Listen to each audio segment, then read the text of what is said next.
guy than I was, which is, I mean, can't even imagine that now. And I was really shy. I should say this was in our university halls in Portsmouth about 12 years ago. And because I was so shy and Chris wasn't, he affectionately gave me the nickname of Mouse Boy, which is really nice. So that stuck for a while, until I was able to speak. Oh, I'm so sorry, you did such a lovely, sentimental speech, and now I'm just making you sound like... But luckily, after our first day of uni, progressed into a night out, and we had lots of alcohol, I was able to speak, and then Chris realised that being my friend wouldn't actually be that awkward. Our friendship was cemented in first year of uni when we both realised we had an obsession with the TV show Lost.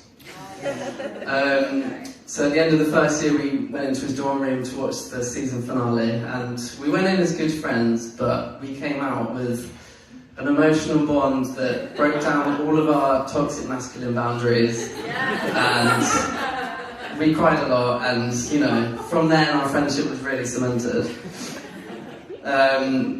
Oh god, here we go. So since then, there's been many more tears, good and bad. Many more beers, lots of rivalries with fancy football and basketball and anything that involves competition. And yeah, we have a very competitive kind of spirit between us. A table tennis rivalry too, which spanned multiple cities. But you know, the rivalry is always kind of carried a mature and modest spirit, such as the time where me and Chris both kissed the same girl on a night out at uni and spent a day not speaking to each other because we were stubbornly opposed to who had kissed her first. That one stays in the memory. There's also a lot of... Oh god, that actually happened. There's also a lot of lost bets, one of which involved Chris drinking 10 shots of vodka in 1 hour. And I think that was actually the night that we both kissed that same girl. But you know, beyond that, I'm missing out key pieces of the puzzle in our friendship. Jake Henry, who can't be here today, unfortunately, because he lives in New Zealand and it's, you know, it's further than Texas. So. Just. He was kind of our leader and our guide on spontaneous adventures and lots of very naughty things that we got up to. We partied at festivals with Jake, we made a horror movie under the influence of certain substances, which I won't talk about in detail.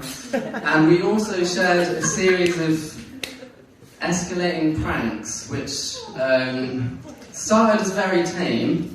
The kind of bog standard prank, like hiding an ironing board inside Jake's duvet covers, sticking pornographic images on the outside of my bedroom window when my family came to visit, that kind of thing. You know, basic stuff. My parents never said anything to me. Really, to this day, still confused. I think they just thought it was fine. Anyway, the pranks got to like ridiculous levels, and so for a story of one of the pranks, I'm actually going to try and use technology right now, because Jake has kindly decided to tell the story for me. Why am I doing that noise? It's going to be emotional.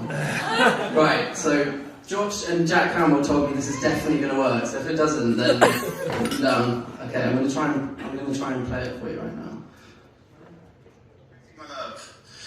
It's Jake. Look, before I get started with the story that Loz has asked me to say, I just want to say a huge congratulations to both you and Sarah. Yeah, you're one of my favourite humans in the whole wide world, mate, and I really wish I was there today with you to celebrate. I'm sending all of my love from New Zealand, and I know you guys are going to have a fantastic day, and I wish I was just there to join you. But today, Loz asked me to say a story, probably one of the best pranks Loz and I ever played on Chris. Probably also one of the worst pranks Loz and I ever played on Chris. So it was I think it was a winter's day. Loz and I were just at our house in third year of uni, and we were really bored, and we ended up finding the loft, a door into the loft. So we climbed up and we looked around, and it was super creepy and dark, and we kind of came up with like, oh, imagine what we could find, like imagine what we might find up here. We started searching around and all this stuff, and we started being like, oh, we should come up here when the guys come back. And we thought, oh bloody hell, why don't we stage something, and then we'll pretend that we've never even seen the attic, and then when they come back, we'll all go up there like it's the first time that we've been up there, and we'll come across whatever it is that... It gets better, but... And then so I started thinking about this, and for some reason, in our twisted minds, we came up with a murder scene, and we kind of like got... like trousers, jeans, hoodies, jumpers, and we like filled this whole body, and we hid it in the darkest corner in the attic. And then when we climbed down, we didn't close the attic roof properly. We kind of left it slightly ajar, and then we actually completely forgot about it. Like 4 to 6 weeks went by, and then I remember being in my room, and Chris comes up, pops his head around the corner, and goes, "Jake, did you know we have an attic?" And my heart just jumped, and I was like, yes, right, we're on. I was like, Loz, did you know we had an attic? And so I gave him the face, and both got super excited. We were like, no. So we all got up there and started climbing up, and we were up in the attic with our phone lights looking around, and Loz and I were sort of over in one corner and leaving the corner that we'd staged this body in for Chris. And the moment came, and Chris came across, and he sort of said, oh, bloody hell, what's that? Probably a lot more expletives in that sentence I won't repeat here, but yeah, so he comes across this, what looks like a dead body in the corner of the attic, and what we thought was going to be quite like, ended up being absolutely traumatic for Chris. And he started freaking out, and we were going along with it, probably a little bit too long, so we started freaking out and being like, oh my god, and we started like, I want to kill someone, put them in the attic. And then Loz and I were like, right, we've taken it too far, so we started laughing, and then Chris, obviously, we thought Chris was going to see the funny side of it, but as any non-human being would react, didn't find the funny side of it, because it was absolutely horrific. And we started laughing, and then Chris just like lost that. I think he gave us like 2 weeks silent treatment. 2 days, 3 days. There was definitely some silent treatment there, and we had to explain to him, like, sort of loud, like, oh, we're so sorry, man, we didn't really think this through, we thought it was going to be funny, really hectic. So, Chris, that is, so... Yeah, so he says some other nice things, but I'm going to cut that short. I'll send it to you later. But, yeah, the moral of the story is that we gave Chris PTSD, and didn't understand why he didn't find it funny that he thought the landlords had left a body in the attic. Anyway, so a few years later we grew up, and Chris met Sarah. My favourite of the Sarahs.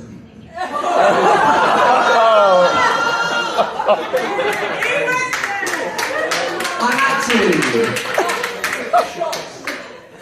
And despite what Chris said earlier about having a second wedding, hopefully the final Sarah too.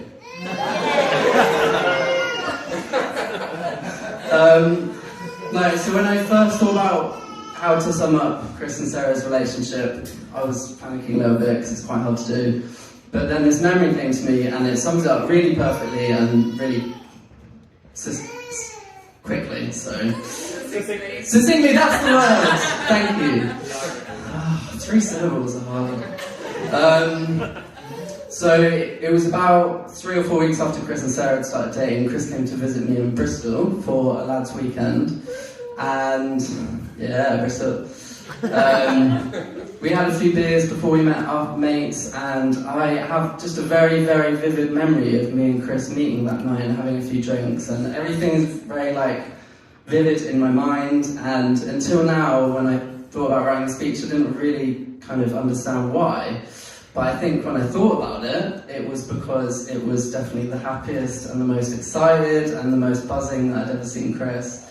And he talked so excitedly about Sarah, and I knew this time was the real Sarah. And I shouldn't use that joke again. Sorry, Sarah. And yeah, it really just hit home to me then, and I knew from that moment that, yeah, things were going to be good.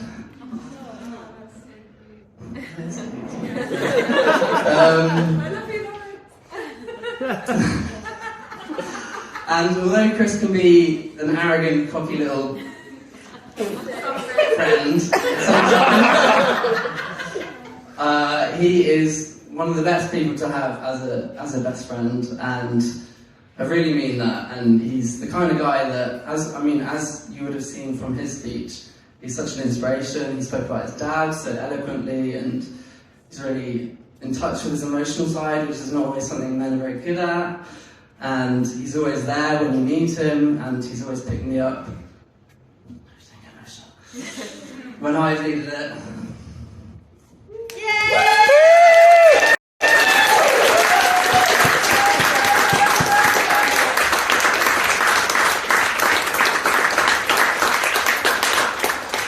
So Chris has this mantra that he says to me, which is awesome and I love. So whenever something bad happens in life, he always says to me that the house always wins.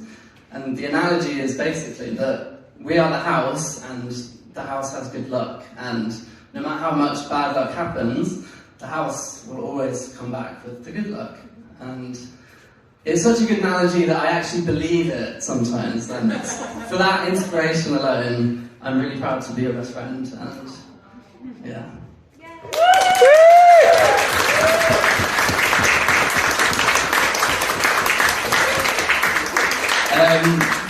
Yeah, I'm really proud and happy that your relationship is just so wonderful, and I love all the little quirky things you have with the card games that you make up, and Crash Bandicoot, and your little house projects, and Toulouse, rest in peace. And let's take a moment for Toulouse. And now Bob. Bob sadly couldn't make it today. He actually had a meeting with a few mice that he was supposed to, and he was also doing a cute photo shoot as well. And yeah, maybe, you never know, maybe one day a little baby Loz as well.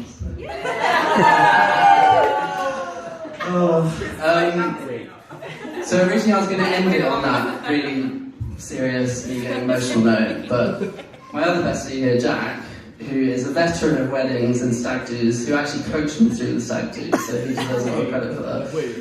He told me that I have to end on a high, because, obviously, we need to party soon, so I'd already written the speech, so I didn't know how to end it, and then I remembered another voice note that I have of Chris. Yes, I'm so excited. It's not that bad, don't worry, it's really not. It's wholesome. But he was, I think it's the first time he went to the pub since COVID began, like a year or so later. And he really wanted to emphasise the fact that he drank 4 pints of beer.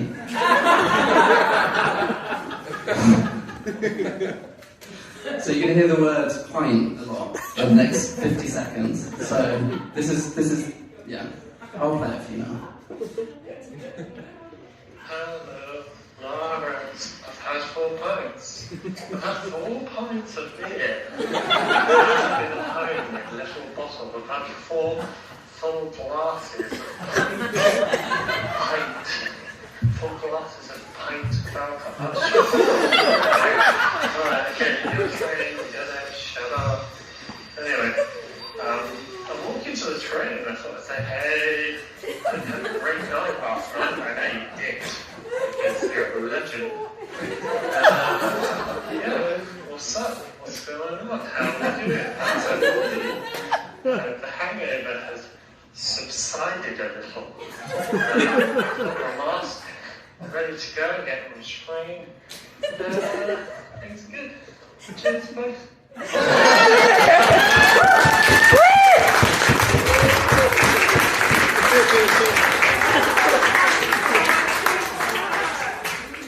So, on that note, I think we should have raise a toast for being very, very tipsy.